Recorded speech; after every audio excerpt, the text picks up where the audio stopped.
Ծավալի քանակությամբ քաղաքացիներ դուրս գան փողոց, որ այլևս իշխանությունը չկարողանալ դիմադրել, այլևս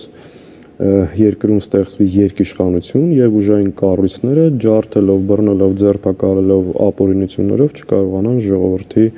բողոքի ձայնը լռեցնել։ Այո, այդ ծավալին չեն կարողացել հասնել։ Դրա համար կան բազմաթիվ պատճառներ, խոսել ենք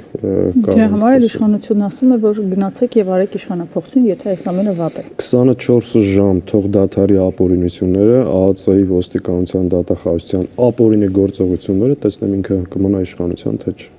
Այսինքն շարունակ բռնություններով պահում է իր իշխանությունը, հետո էլ ժողովրդին ասում է դե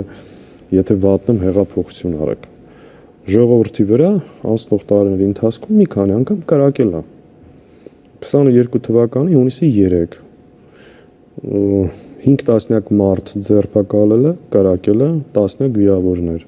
24 թվականի հունիսի 12 սրբազան շարժման ժամանակ պաշտոնական տվյալներով 101 վիրավոր, բայց իրականում 200-ից ավել։ Տասնյակ մարդկանց տարել է կալանքի, այսինքն ամբողջ պետական ռեսուրսը ուժային կառույցները ամենալեկտի, ամենաայլանդակ ձևով կիրառում է, վերջում ասում է